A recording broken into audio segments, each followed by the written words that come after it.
자, 오늘 본문 로마서 12장 14절에서 21절을 보면 여러 가지 우리 성도들이 일상적인 삶 속에서 지켜야 될 생활 규범들이 많이 나옵니다. 그런데 이 규범 가운데 한 가지 뚜렷한 큰 주제가 있습니다. 그게 뭔가 하면은 원수에 대한 우리들의 처신 또는 악을 우리들에게 악이 다가올 때 이 악을 어떻게 우리가 성도들이 삶 속에서 이 악을 우리가 어떻게 극복해야 될까? 원수나 악 사실 넓게 보면 같은 의미 아닙니까? 그걸 어떻게 우리 성도들이 삶 속에서 우리가 처신해야 되는가? 거기에 대해서 한 세 가지로 얘기해 주고 있습니다. 먼저 제가 그 세 가지를 먼저 간단하게 말씀드리겠습니다. 첫 번째는 이 원수에게 대해서 원수 갚는 것 또는 복수하는 것, 원수 또는 심판하는 것, 이 심판권을 하나님께 맡겨라는 것입니다. 이 첫 번째고요.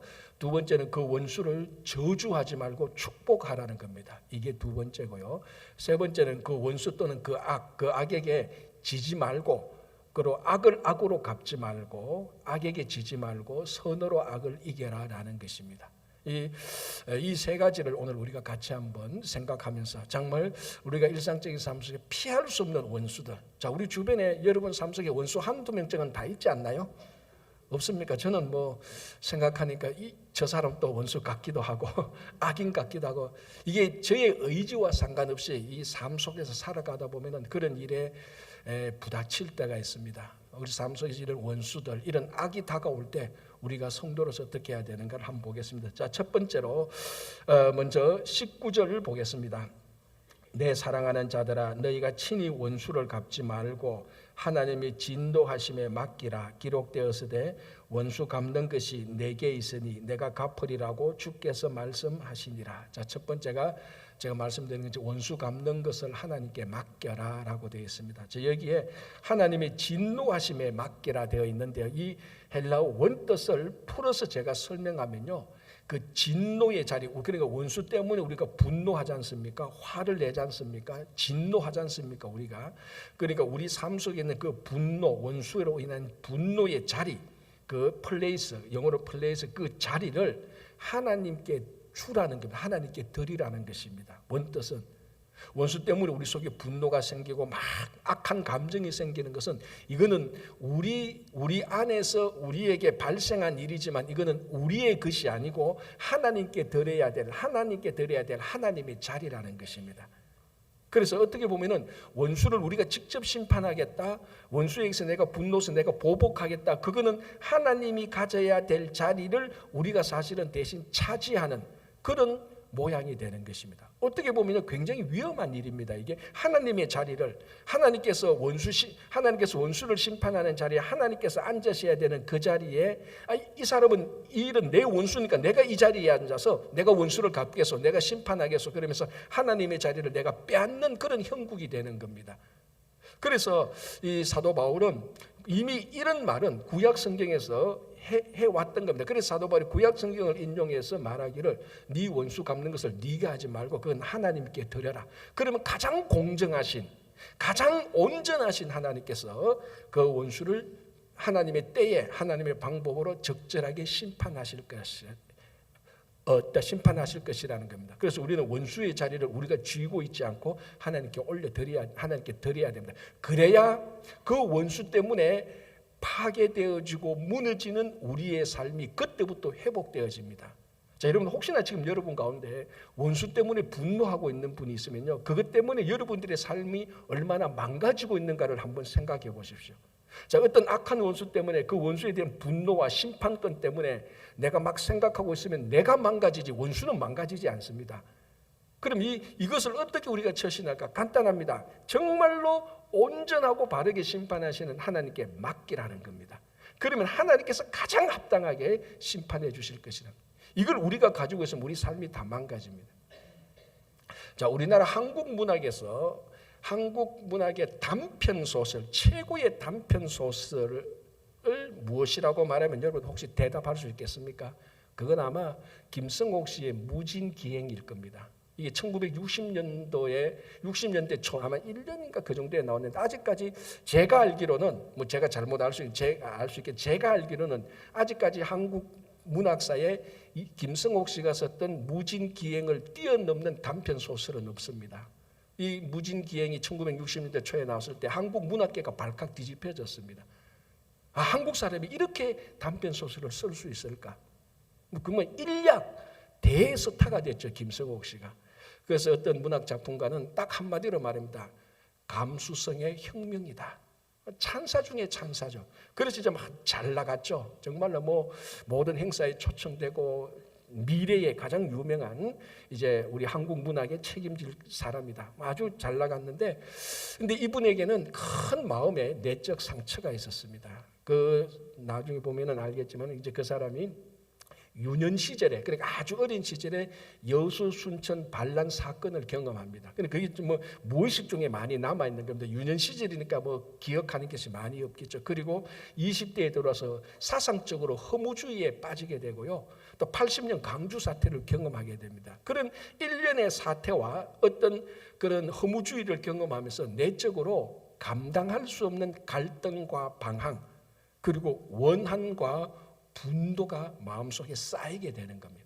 자, 그러면서 그 내적으로는 트라우마가 계속 있고 그걸 지금 해결하지 못한데 외부적으로는 막 찬사를 받으니까 이 외부적으로 받는 찬사와 내적 이 갈등과 아픔과 원한과 분노가 일치하지 못하는 겁니다. 그러니까 매일 괴로운 겁니다. 너무너무 힘들어서, 이 삶이 너무 힘들어서 마음속에 있는 원한과 분노와 이것을 견디지 못해서 결국 자살을 시도합니다. 망치로 자기 머리를 쳐서 자살을 시도했는데 이게 자살은 되지 않고 자살 미수로 끝나죠.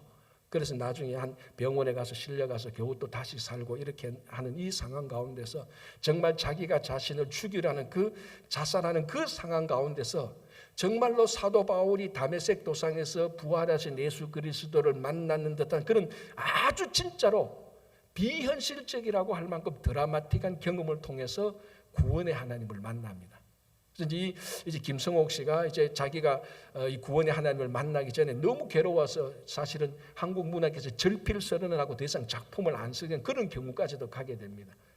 자, 이제 이 김성옥 씨가 그 구원의 하나님을 만나고 1980년대에 어느 조그만 교회에서 간증을 합니다. 자기가 하나님을 만난 그 간증했던 그 자리에 있었던 한 또 유명한 사람이 그 간증을 적었던 기록의 일부가 있습니다. 제가 그날 이 김성옥 씨가 자살까지 해가면서 힘들어서 삶을 포기했을 때 어떻게 하나님을 만났는가, 그 간증의 일부를 제가 한번 읽어드릴게요. 한번 들어보시기 바랍니다.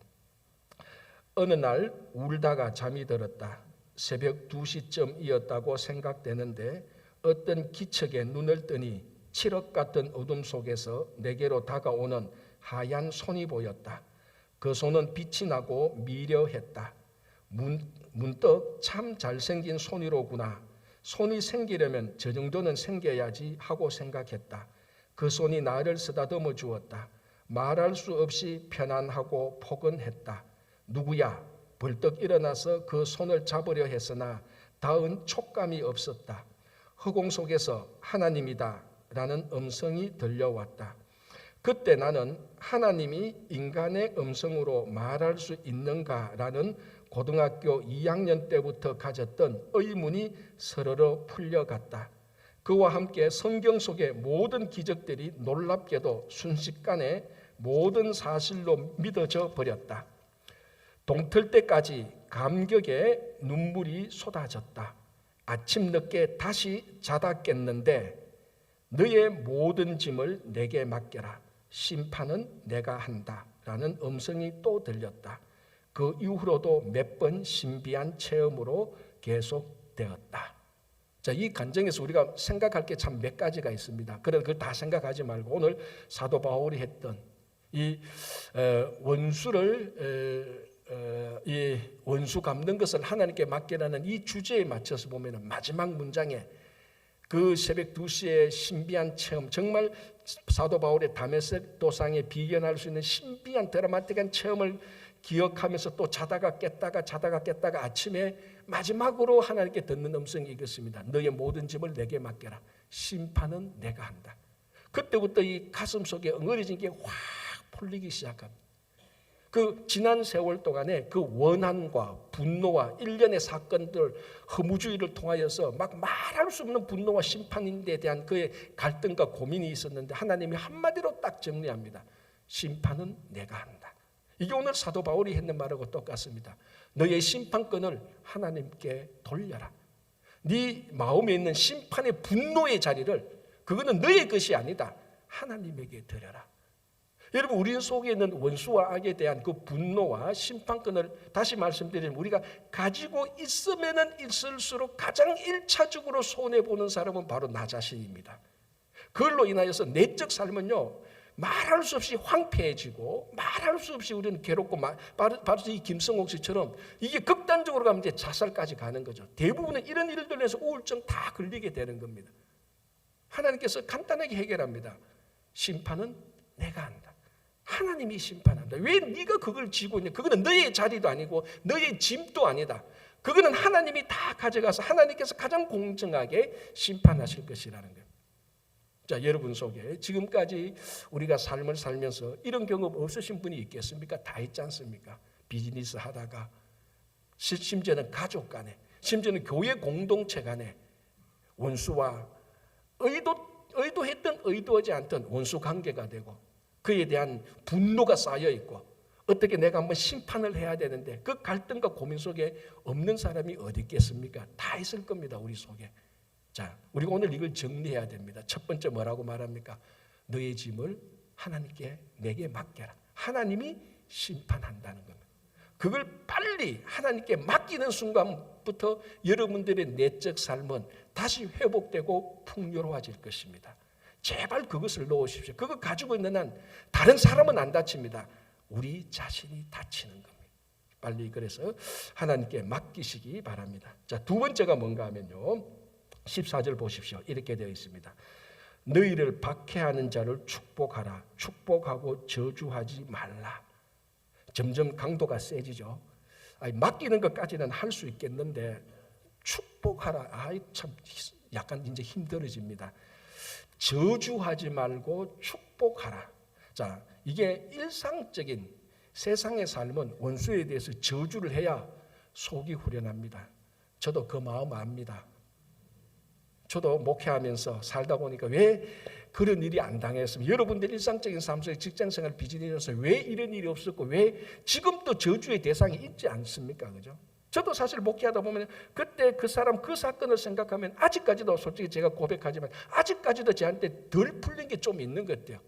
그때 그것만 생각하면 그때 내가 그렇게 이렇게 했었어야지라는 그런 아직까지 덜 해결되지 못한 그런 응어들이 우리 속에 다 남아 있습니다.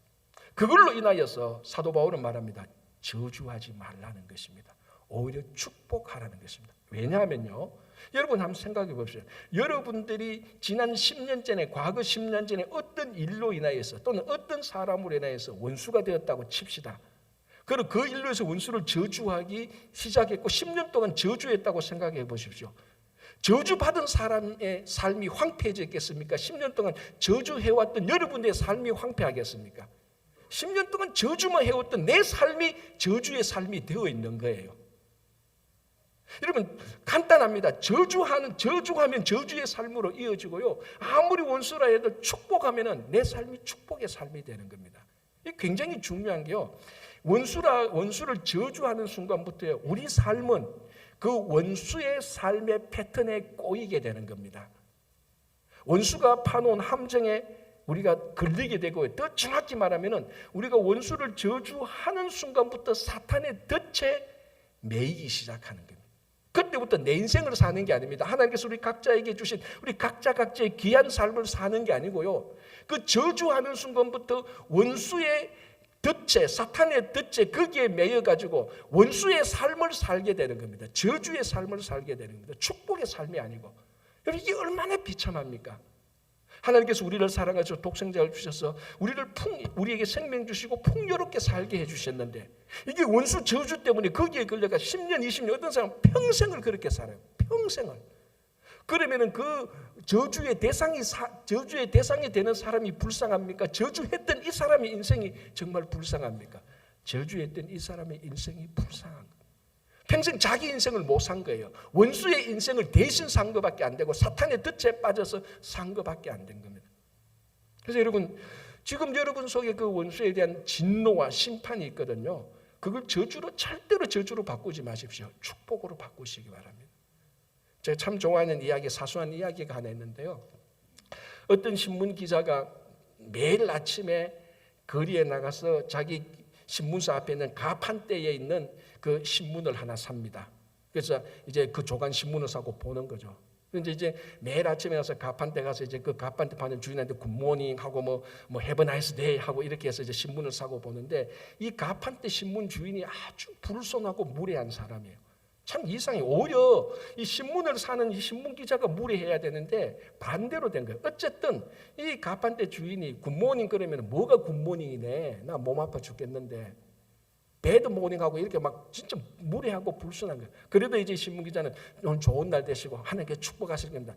니나 좋은 날 돼. 축복은 무슨 축복받은 내 인생에 이렇게 해? 이제 그런 식으로 늘 진짜 불손하고 무례하기 짝이 없는 그런 가판대 주인이 있었는데, 그럼에도 불구하고 이 신문 기자는 매일 아침에 가서 친절하게 인사하고 신문을 사는 겁니다.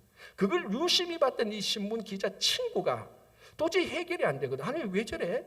왜 저렇게 인생을 살아 해서 자기 친구를 불렀습니다. 이복에.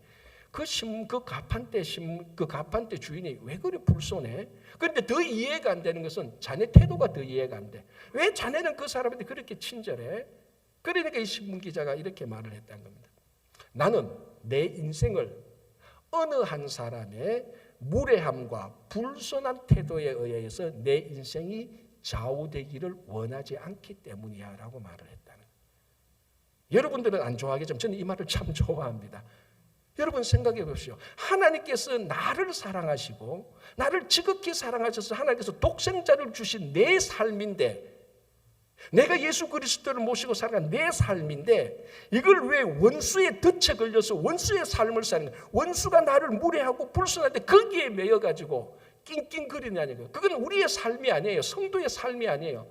그거 저주하다가 그 패턴에 그 덫에 걸려가지고 평생을 사는 사람, 정말로 불쌍한 사람입니다. 그러면 우리는 이 원수를 어떻게 하냐? 사도 바울이 말합니다. 저주하지 말라. 축복하라. 축복하라. 여러분, 하나님께서 우리에게 생명을 주신 건 우리를 저주하려고, 우리가 저주의 삶을 살도록 생명을 주신 것 아니지 않습니까? 축복의 삶을 살도록 주신 것입니다. 그런데 그걸 원수 때문에 저주의 삶으로 바꾼다고요? 절대로 그렇게 해서는 안 됩니다. 그래서 원수를 축복하는 순간부터 그 원수의 덫에 걸리지 않고 하나님께서 우리에게 주신 참된 삶으로 살아가게 되는 것입니다. 여러분, 예수님께서 십자가에 달려 돌아가실 때 한번 보십시오. 가상칠언이라고 말하죠. 십자가에서 7마디를 했는데 그 첫 번째 말이 뭡니까? 주여 저들의 죄를 용서하옵소서. 저들은 저들이 하는 일을 모릅니다. 자, 예수님께서 십자가에 달려 돌아갔을 때 그게 뭐였던 모든 유대인들이 전부 다 예수를 죽이라고 말합니다. 바라바를 놓아줄까? 이 예수를 놓아줄까? 전부 다 바라바를 놓아주겠습니다. 아마 제가 확신하건대 그 중에 몇 명은 오병이어의 떡을 먹었던 사람들도 있었을 거라고. 그렇지 않겠습니까? 그 오병이어로 5,000명을 먹이고 그 가족 보면 한 2만 명 정도인데, 그 중에 분명히 예수님께 주신 떡을 먹었던 사람도 있고, 그 중에 분명히 예수님께서 고치신, 눈뜨게 하신, 안전병이를 고치고 손마르게 한 그 모든 병자들이 치유했던 친지나 가족들도 있었을 거라고요.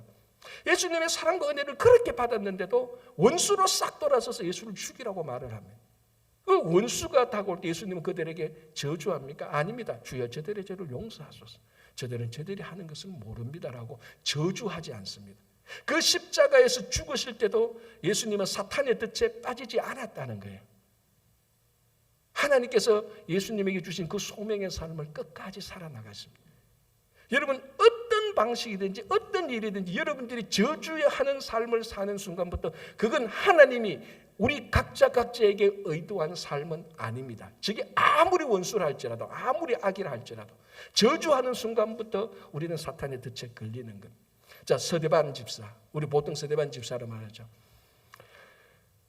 돌에 맞아 죽잖아요. 복음을 전하다가. 여러분, 우리가 성경을 볼 때 여러분 이런 본문들을 약간만 좀 깊게 묵상해 보십시오. 돌에 얼마만큼 맞아야 죽겠습니까, 여러분? 우리는 모르죠. 그렇게 맞아 본 적이 없으니까. 돌에 맞아서 죽습니다. 그 고통이 이루 말할 수 없을 거라는 거예요. 돌에 한 대만 맞아도 우리는 병원 진단서 한 달, 2달 끊는 게 보통인데, 돌에 맞아서 죽습니다. 같은 동족에 의해서. 얼마나 그 마음속에 그들의 원수들에 대한 저주와 원한이 생기겠습니까? 우리 같으면 진짜 그렇게 하죠. 내가 지옥 끝까지 가서 너를 죽일 것이라 그렇게 원한을 품고 죽을 겁니다. 그런데 서대반 집사가 마지막 죽을 때 뭐라고 말합니까? 주여 저들을 용서하옵소서. 이 죄를 저들에게 돌리지 마옵소서. 그래서 지금의 스데반이고, 그래서 그 스데반의 죽음으로 말미암아 복음이 확 전파되기 시작하는 겁니다. 여러분 우리의 삶이 저주의 삶이냐 축복의 삶이냐, 그건 원수에 달린 게 아니에요. 우리에게 달린 겁니다. 여러분, 원수 없는 삶이 어디 있습니까? 악을 당하지 않는 삶이 어디 있습니까? 그 모든 사람이 저주의 삶을 산다면 다 저주로 가는 겁니다. 그러나 우리 성도들은 이 심판권을 하나님께 맡기고 하나님께서 심판하는 그 확신 속에서 우리들에게 있는 원수와 악에 대해서 저주 대신에 축복을 할 때 세상 사람들이 살아가야 될 저주가 우리들에게는 축복이 바뀌는 겁니다. 그래서 여러분, 원수 한두 명쯤 있는 거요, 여러분 저거 내한테 축복권이라고 생각하시면 돼요. 저게 내가 저주 안 하고 오늘 바울이 말한 대로 하나님 말씀을 하면 축복하라는구나. 저 원수 때문에 내가 앞으로 축복의 삶을 살 것이라고 결단하고 그렇게 하시기 바랍니다. 저주의 삶이 아니에요. 축복의 삶이에요. 원수가 우리에게 축복을 해주는 삶을 살아갈 수 있습니다. 우리가. 그렇죠? 자, 마지막으로 한 번 더 보겠습니다. 이제 세 번째인데요. 먼저 17절을 한번 보겠습니다. 아무에게도 악을 악으로 갚지 말고 모든 사람에게서 선한 일을 도모하라. 같은 맥락인데 20절, 내 원수가 줄이거든 먹이고 목마르거든 마시게 하라. 그리함으로 내가 숯불을 그 머리에 쌓아 놓으리라. 악에게 지지 말고 선으로 악을 이기라. 이런 경우를 갈수록 태산이라고 말합니다. 맡겨라 그래놓고 이것도 힘들어 죽겠는데 좋아, 그래도 맡기자. 내게 예수 믿잖아. 근데 저주하면 축복하래. 이 가능하겠습니까 사실? 그래도 오늘 설교 듣고 바울이 얘기 들어보니까 오케이.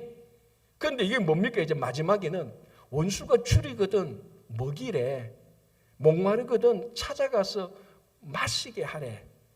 갈수록 더 적극적으로 원수에 대해서 더 적극적으로 합니다. 누가 그러더라고, 내 배우자도 이렇게 안 하는데 원수에게 이렇게 하라고?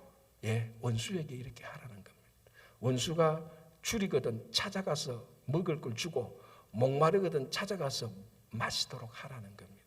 자, 그리고 뭐라고? 이렇게 하는 것이, 자 이제 본문이 이렇게 됐습니다. 너가 숯불을 그 머리에 쌓아 놓으리라. 자, 요게 이제 우리가 좀 설명이 필요한데, 요 말을 20절을 글자 그대로 딱 논리적으로 설명하면 이렇게 됩니다. 당신에게 원수가 있습니까? 그럼 그 원수가 배고프거든 먹이고 목마르거든 잘 마시게 하십시오. 그리하면 이 원수의 머리에 숯불을 쌓게 되는 것입니다. 요 말입니다. 이게 무슨 말이야? 헷갈릴 수 있겠지만 이렇게 보면 제일 정확합니다. 이 숯불이라는 것은 심판의 상징입니다. 그러니까 지금 우리가 선한 일을 하게 될 때 하나님께서 원수 위에 숯불을 올려놓습니다.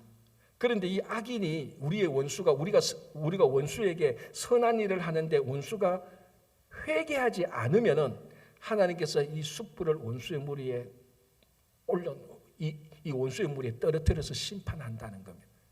그런데 만약에 회개를 한다면은 이 숯불을 치우고 회개한다면 감사한 일이죠. 자, 그럼 딱 두 가지입니다. 자, 우리가 원수가 있고 악이 있습니다.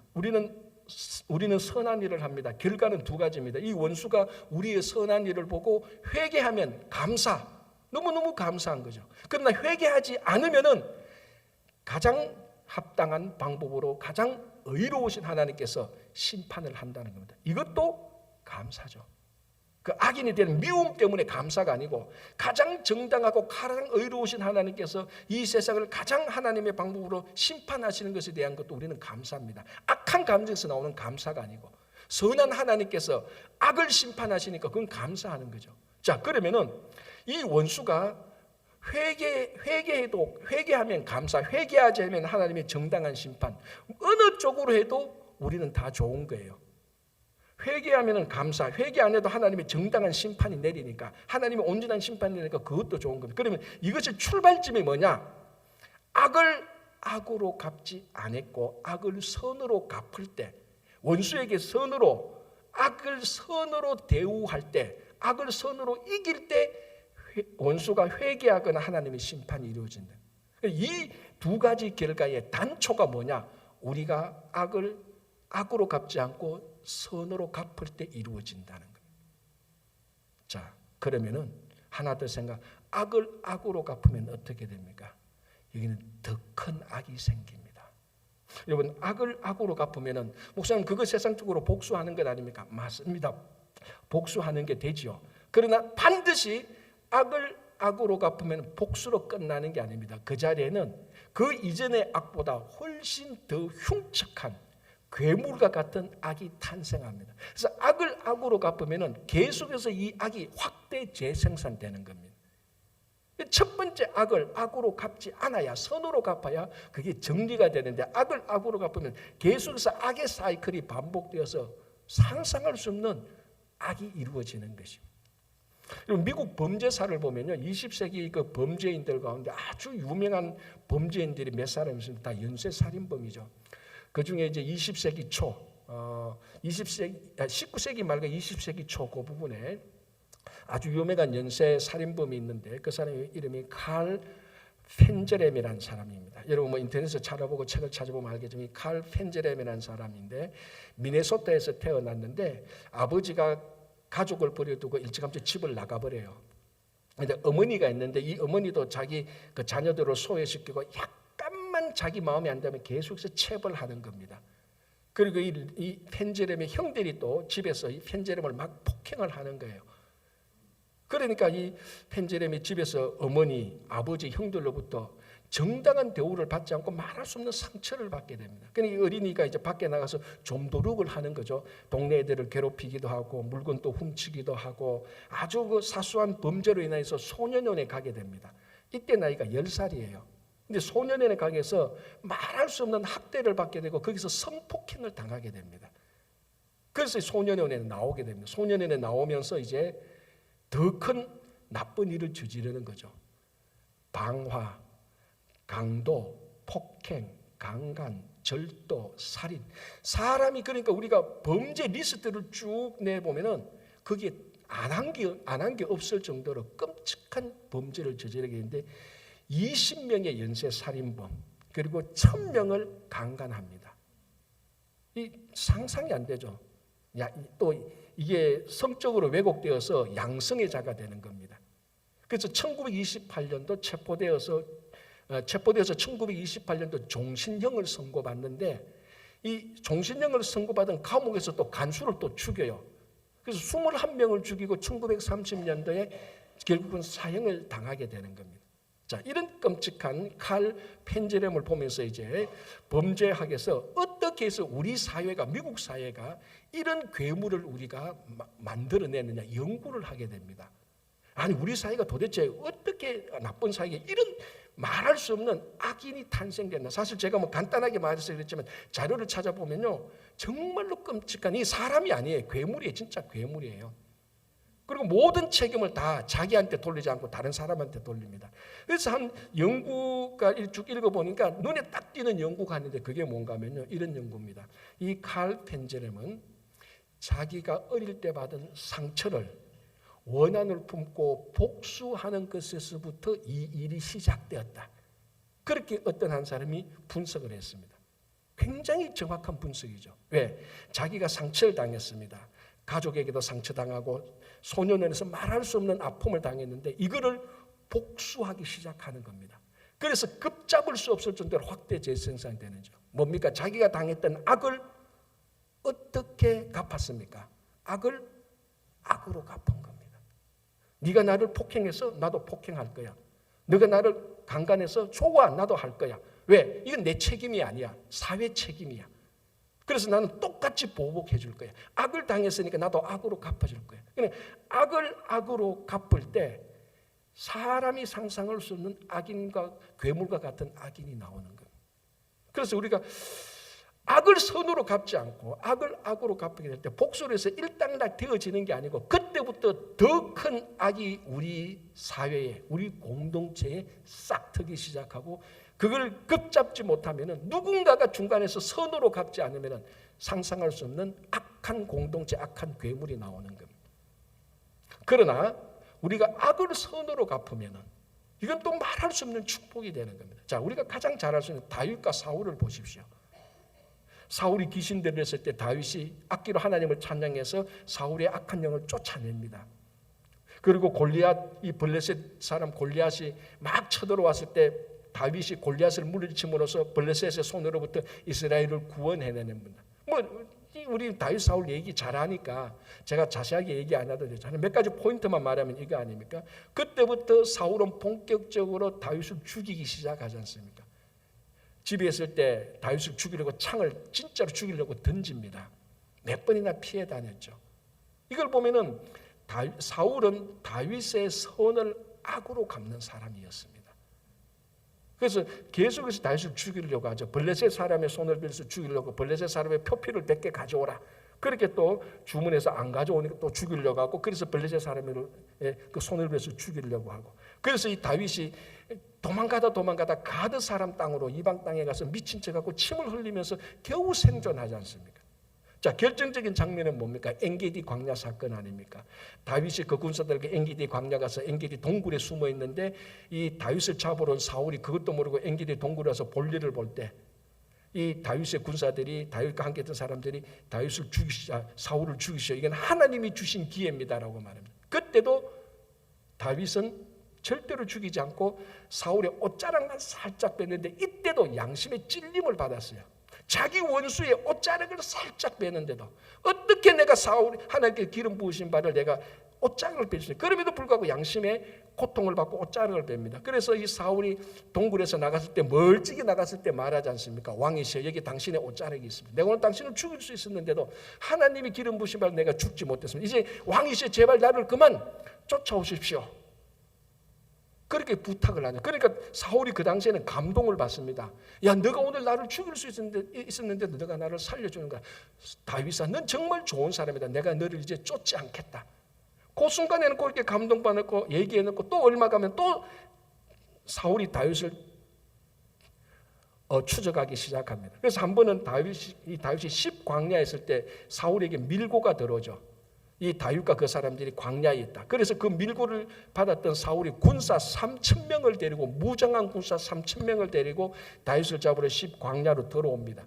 그래서 다윗이 있다고 추정되는 그 장소에 하룻밤 자려고 그 맞은편에 진영을 치고 거기서 하룻밤 자죠. 그때 다윗과 아비새가 몰래 밤에 기습을 하지 않습니까? 기습을 해서 와서 보니까 다 자고 있습니다. 사울이 바로 자기 앞에서 자고 있습니다. 아비새가 말하지 않습니까? 하나님이 주신 두 번째 또 기회입니다. 우리말로 하면 좀 해석하면 이랬죠. 전번에 사울을 안 죽였더니 우리가 얼마나 고생했습니다. 지금 안 죽으면 평생 고생입니다. 왕이시여, 죽이십시오. 하나님이 주신 기회입니다. 어쩌면 진짜 그게 하나님이 주신 기회일 수도 있었을 겁니다. 그 악을 해결하기 위해서. 그러나 다윗은 똑같이 말합니다. 아비새를 꾸지람합니다. 오히려 그런 말 하지 마. 오히려 그런 말, 어떻게 하나님 기름 부으신 자를 내가 죽이시냐, 창과 물병만 살짝 가져옵니다. 그리고 반대편 진영에 가서 그 다음날 아침에 말하지 않습니까? 왕이시여, 내가 오늘 또 당신을 죽일 수 있는데 죽이지 않고 또 살렸습니다. 여기 창과 물병이 있습니다. 자, 이 보십시오. 이 다윗은 사울이 그토록 악을 행해도 악을 악으로 갚지 않습니다. 선으로 대우하죠. 자, 결과가 어떻습니까? 하나님께서 사울을 어떻게 처리합니까? 블레셋 사람들이 들어왔을 때 그 군사 하나가 사울에게 활을 쏘고, 활을 맞던 사울이 쓰러져서 결국은 자기가 자살해서 죽는 겁니다. 처음에 말씀드린 것처럼 하나님의 공정하고 온전한 심판이 다윗의 원수에게 하나님께서 처리해 주시는 거죠. 만약에 다윗이 거기서 악을 악으로 갚았다면 다윗은 절대로 오늘날의 다윗이 될 수 없습니다. 고작 잘해야 제2의 사울에 불과할 것입니다. 자, 제2의 사울이 있다는 것은 뭘 전제합니까? 제3의 사울이 나오는 겁니다. 제3의 사울이 나온 것은 제4의 사울이죠. 그럼 그 나라는요, 다윗 왕국이 아니고 사울의 왕국으로 가버립니다. 다윗이 악을 악으로 갚았다면 그 이스라엘은 사울의 왕국으로 갔다고요. 그러나 다윗이 악을 선으로 갚았을 때 지금 또 가장 이스라엘 백성들이 이상 국가를 여기는 다윗 왕국이 된 겁니다.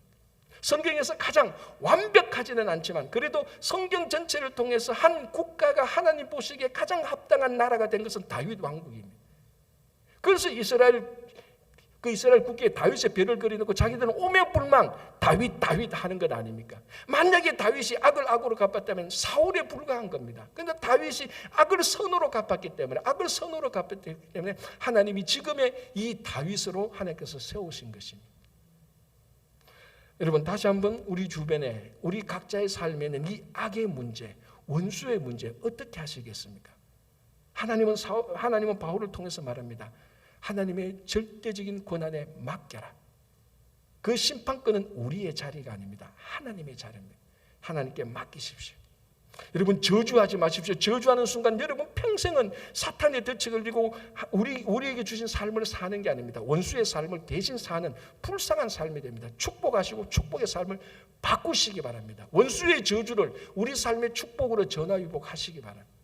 여러분 지금 있는 모든 악을 우리 손에서 다 끊으시기 바랍니다. 어떻게? 선으로.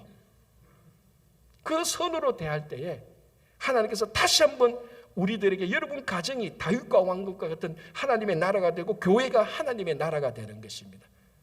그래서 어떤 일이 있어도 저주하지 말고 어떤 일이 있어도 악을 악으로 갚지 마시고 축복의 삶을 사시고 하나님 나라의 자녀로 모든 악을 선으로 사십시오.